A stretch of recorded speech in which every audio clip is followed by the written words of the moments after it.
Nobody clapped for you today. Nobody called to check on what you're building. Nobody saved your seat at the table. And somehow, you're still here, still moving. That's not nothing. That is everything. Here's what they don't tell you about the early stages. It's not the hard work that breaks people. It's the silence. The blank stares when you explain your vision. The polite smiles that say, "I don't see it." The missed calls. The rooms you weren't invited into. The version of you that only you can see and nobody else will look at. That silence, it has weight. And most people put it down by quitting. But what if the silence isn't rejection? What if it's just timing? Every person who changed history had a period where the world had not yet caught up to them. You are not behind. You are just early. Here's the first thing you need to understand. Belief is not a gift someone hands you. It is something you build in the dark, when no one is watching, when the numbers are embarrassing, when the progress is invisible. You don't need their belief to move. You just need to move. Second, the people who don't believe in you are not your judges.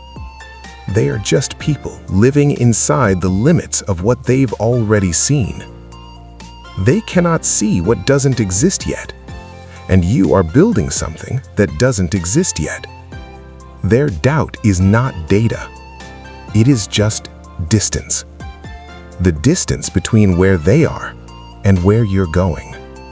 Third, and this one is the hardest to accept, some of the people who don't believe in you love you.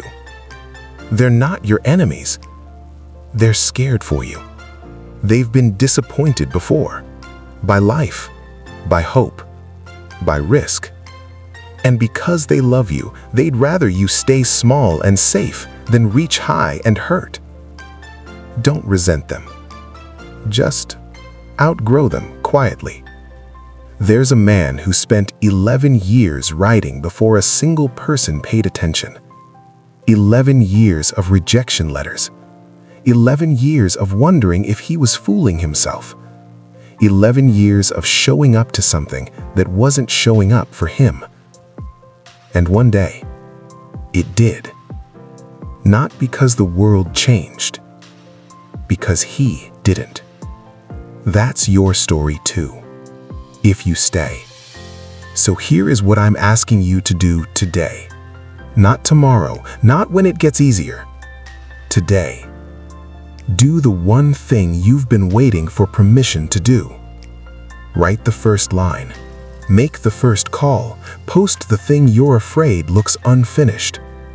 Because unfinished and moving is more powerful than perfect and frozen. One day, they will say they always knew. They will point to you in rooms they never invited you into.